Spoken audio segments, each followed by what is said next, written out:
What it do, y'all, and welcome back to my channel. So for today's video, I'm very excited to kind of kick off these full faces of black owned brands and like featuring black owned brands on my channel for this month. If you did not know, in the US in the month of February, we celebrate Black History Month. So I love to kind of highlight cultural months throughout the year, and this year I am making it an objective that I actually do that for every month and not necessarily just Black History Month, even though it is my favorite month, let's face it. Anyways though, today I'm actually going to be featuring Pat McGrath, as it said in the title. Now, not going to hold you up. I do not have a full face of Pat McGrath. I don't have everything that she has ever launched. I'm just not that big of a fan, but I do enjoy quite a few of these products, and some of these products are actually new, and I finally kind of finalized my thoughts. So I did want to go ahead and feature it for you guys. I was able to create this full face and this makeup look, of course, so I'll be showing you guys throughout the whole kind of steps of how I did it and what products I used. If for whatever reason I did not have a Pat McGrath product for everything, because I did not, I just went ahead and reached into my collection with the things that I already have. I should have thought preemptively and had like just other black owned brands, but we will be doing so much black owned content this month that I gave myself a pass. So yeah, if you are interested in seeing how I created this full look, I'll be talking about Pat McGrath products, recommending my favorites, and then I will also be splashing in a little bit of content on like what I plan to do for my purchasing habits for 2023 to be. Then let's just get to it.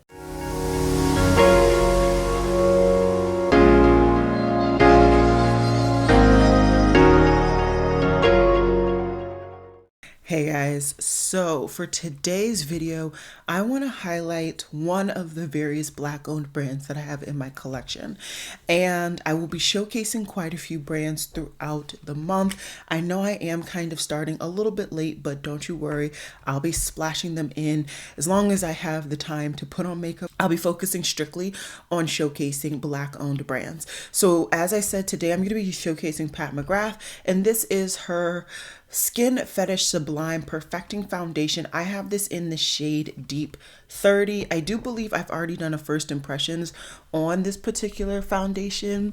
And I believe I've showcased all of the products that I'm going to be showcasing today from her brand already, but I want to kind of just talk about some things while we're showcasing. So the reason that I love to kind of showcase black owned brands during this month is because there are some brands I find people don't actually know are black owned. And they also, because they didn't know about that, they may have felt one way or another about the brand, maybe their color range or whatever have you, because of that. I do definitely think that color range has been, and skin tone range, especially when it comes to base products, has just been a very controversial topic throughout the years, and mainly because a lot of those bigger, easier accessible brands were not allowing people of my skin tone or even halfway deeper to try their products. And if you're somebody who goes to the drugstore or goes to Sephora Ulta, there should be a decent amount of brands that allow you to even potentially purchase from them.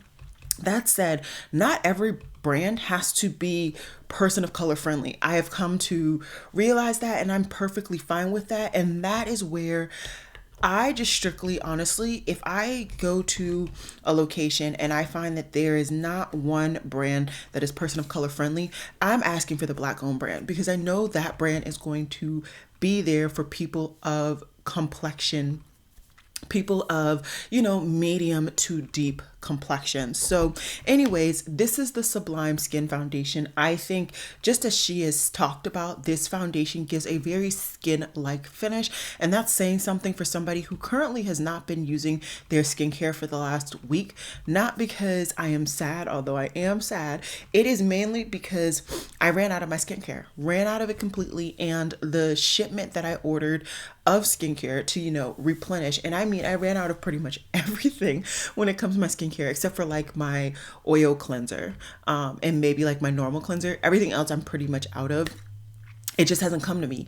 And so I'm trying to work around it. So today, as like my skincare, I actually went ahead and used the Peach and Lily Glass Skin Veil Mist. I believe I've already reviewed this for you all. Basically, they say that you can use this as a finishing spray or as a skincare agent. And so I just went ahead and used it today more as a moisturizer because I just don't have one. So yeah, I just really enjoy going to black owned brands, and yeah, I just want to continue to support and promote them for those who don't know about them. And as I said in January, I will continue to promote different cultural brands as their cultural months become up in the year, and they will be going based on the US schedule.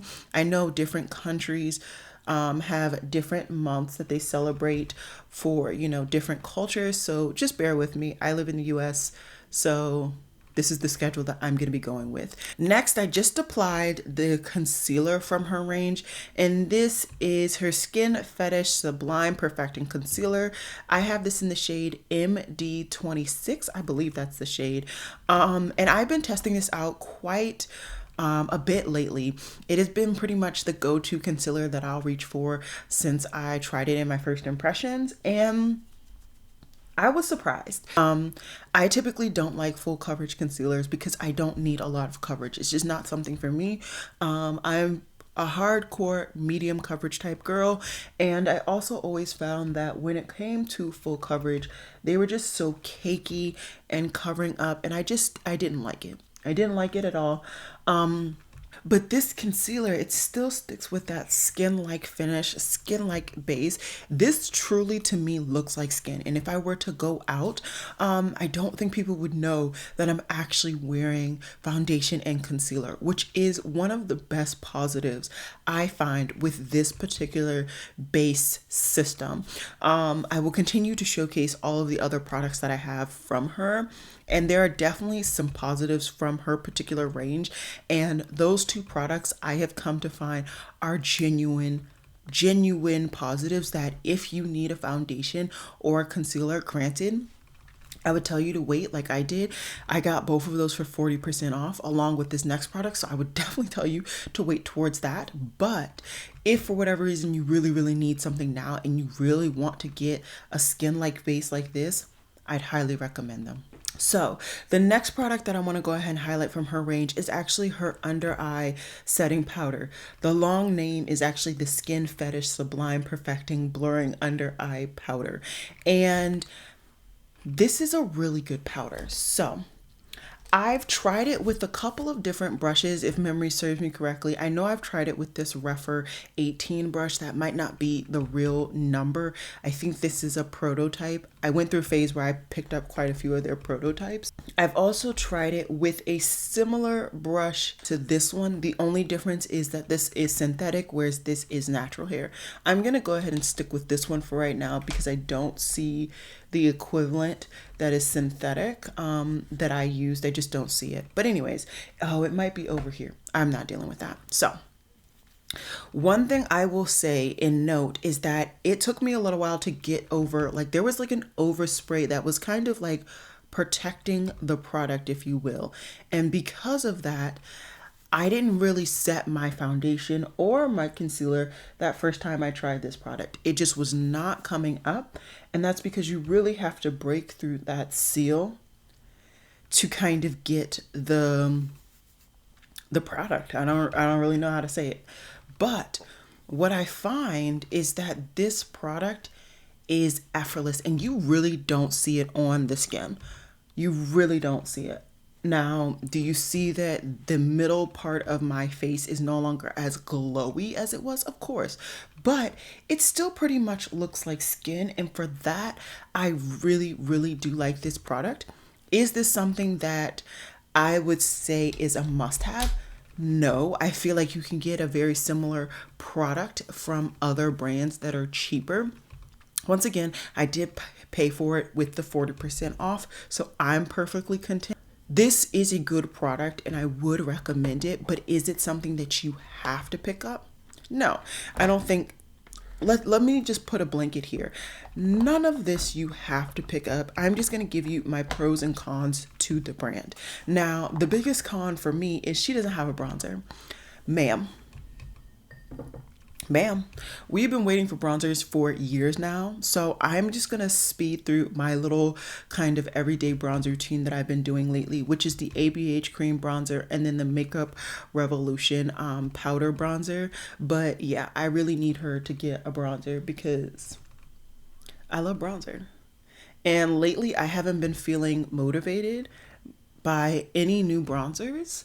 So I would love for Pat to be the person to like get me motivated again, you know?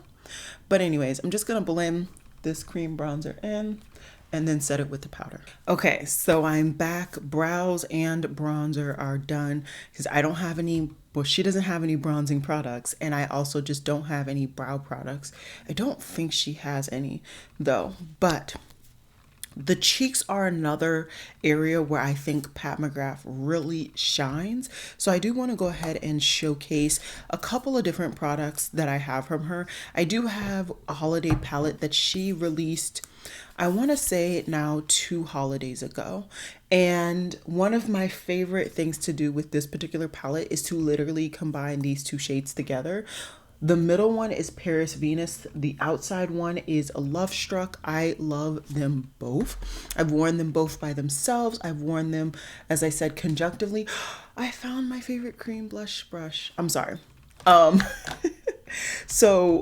I've worn them together, I've worn them separately, and I just enjoy everything about this palette. I love that this palette is kind of a one-stop shop for my cheeks because I can do blush and highlighter with this palette. I won't be using the highlighter in this particular palette, but it is really good, and it is the shade Venus Nectar. She tends to kind of re-release that shade during holidays and such. So if you haven't tried it before and you want to, don't worry. I promise you she will release a palette or a product so that you can try it in the future. So definitely highly recommend her blushes. I also have one of the blushes that is like the two-toned one. I absolutely love that blush too. So overall, I definitely would recommend a blush from her. Once again, get it on a sale. She was one of the brands that I actually featured in my I will never buy full priced video because I just genuinely don't think you should ever buy her stuff full price unless you're a reviewer. And even me as a reviewer, because I guess you can consider me a reviewer, I don't really buy her stuff full price. I just wait, get my review out later when I've had the product, tested it out.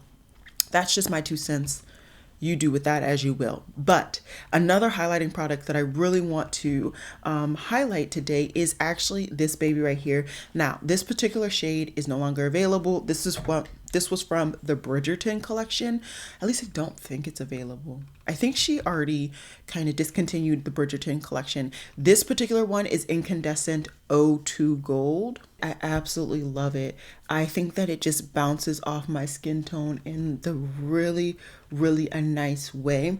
I know that it looks really scary in pan, and what I have found is that the shadows, or what I have found is that the highlighters that look really scary in pan, as long as they have that gold base to them, I can generally finesse it to make it work and to really work well on my skin tone.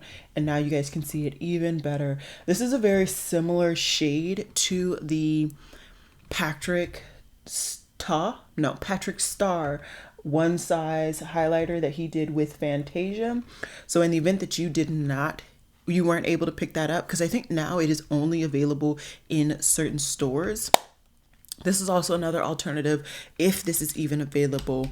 I will do my absolute best to link everything down below that is available. If it isn't, I'm sorry, but these are the things that I have. So those are the cheeks. I really like them. I am going to go ahead and spray one more time,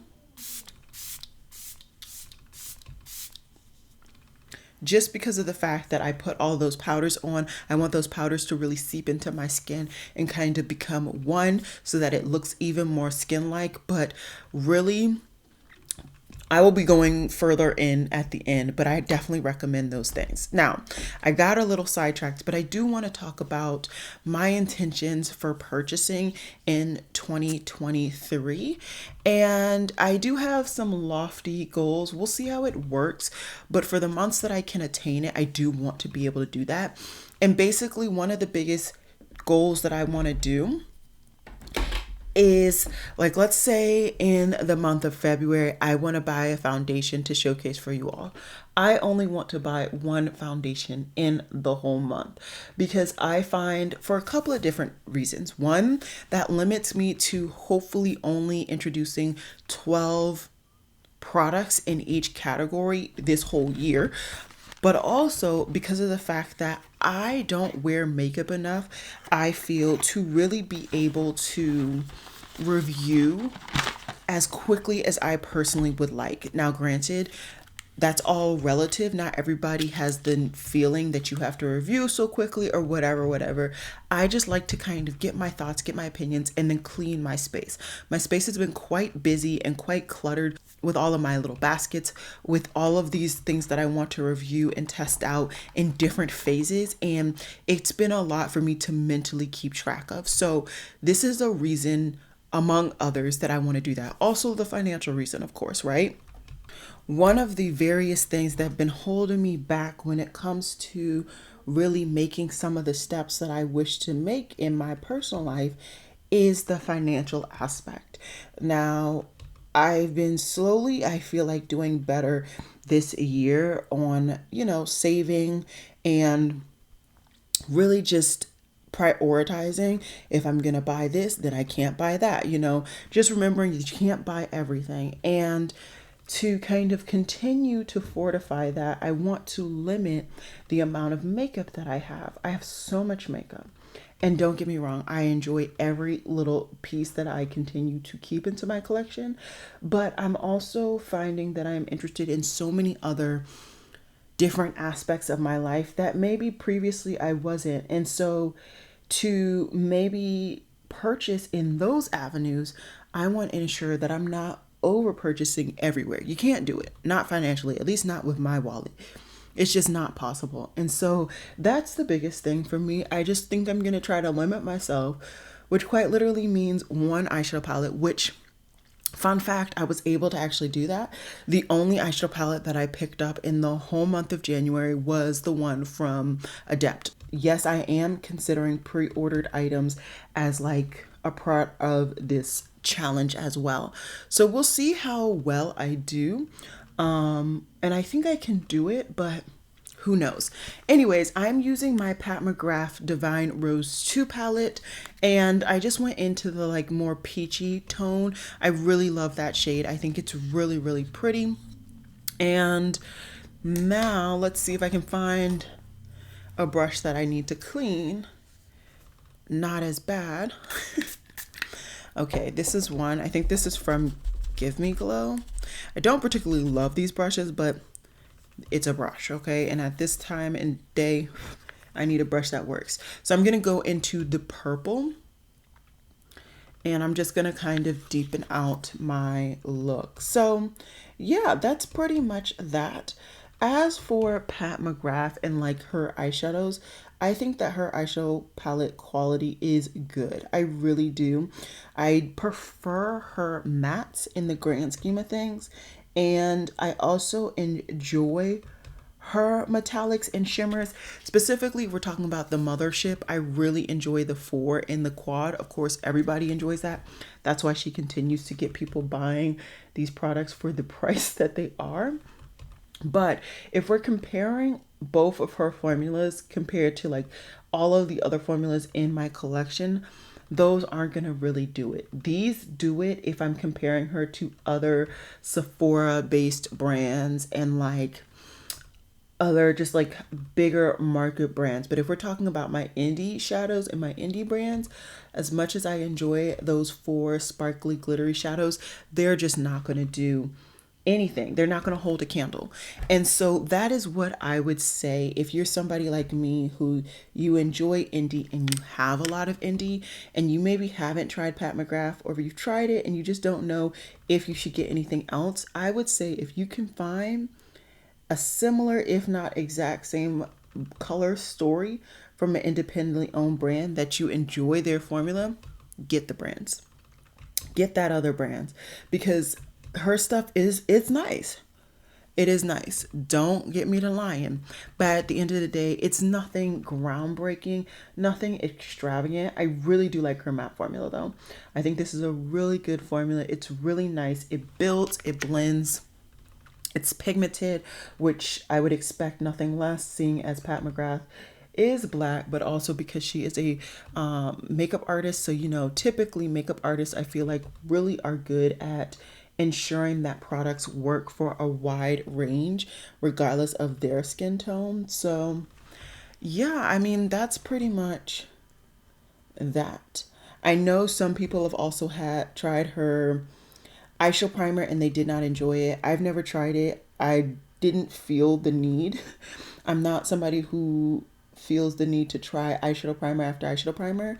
And I found one that I love and another that I think is okay, along with some others. So I just don't feel the need to try her eyeshadow formula or her eyeshadow primer formula.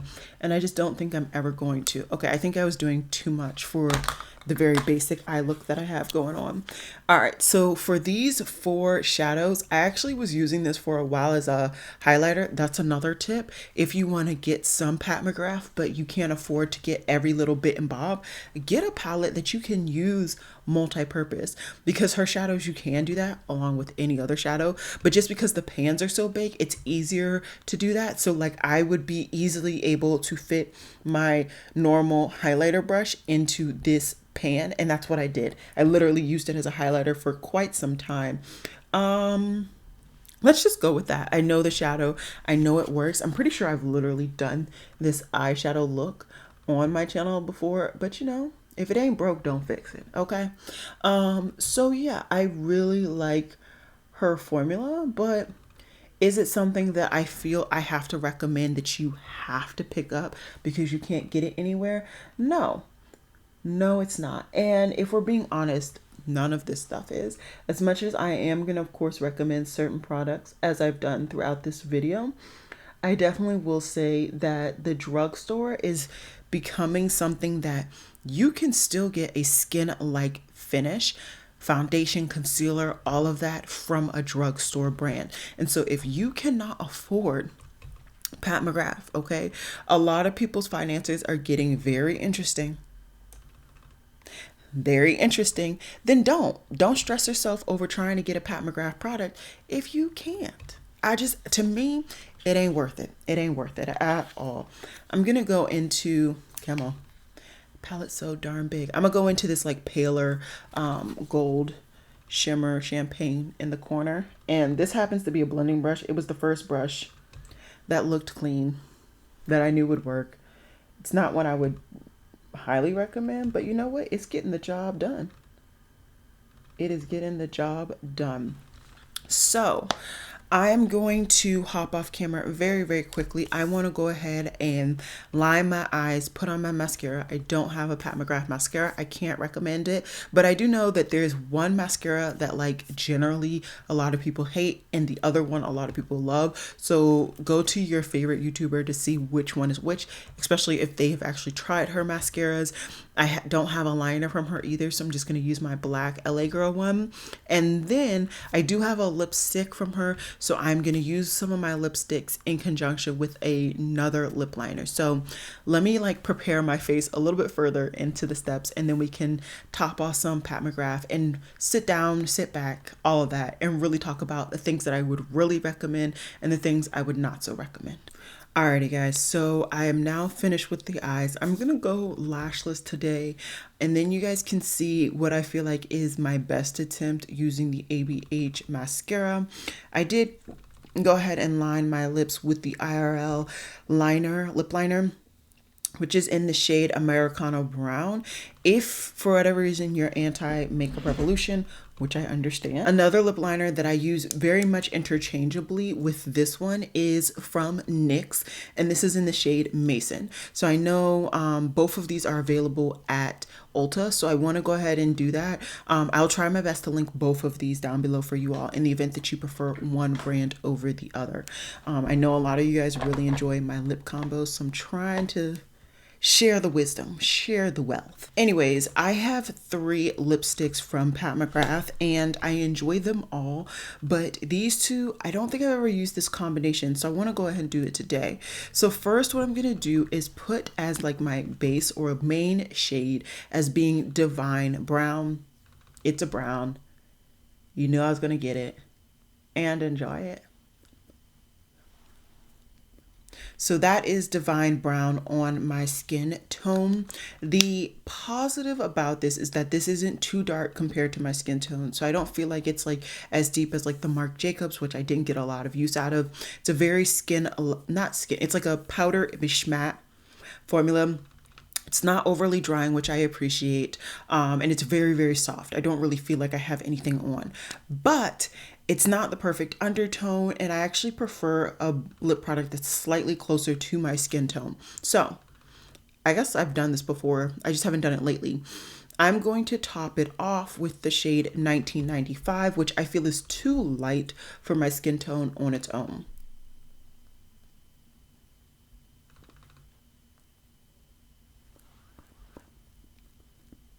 This has more of a pink tone to it, but I feel like that just lightened it up enough for me to just feel a little bit more confident in this particular shade. I think it also just plays off nicely with the eyeshadows that I have on my eyes, so it just all comes together. So this is the finished look. This is my full face of Pat McGrath. Let me come in so you guys can see everything, what it's looking like really up and close. Alrighty, so this is my eyes. It's looking a little sketchy. I think it's mainly because of that mascara. This mascara is just chunky, chunk city, and I literally like cleared off the wand. I'll be talking about it soon in a video. I just haven't gotten around to filming it yet. When it comes to my forehead, it looks really, really nice, but I don't have a lot of issues with my forehead until hours in. Then we're getting to the middle of my face. You can really see how beautiful that blush and highlighter blend together, especially with my bronzer being of a different brand. Sometimes brands can have issues like that. You're seeing the foundation, concealer, the powder, all of it. Remember, I didn't put any powder here. I didn't put any powder on the outside edges. This is what she looks like.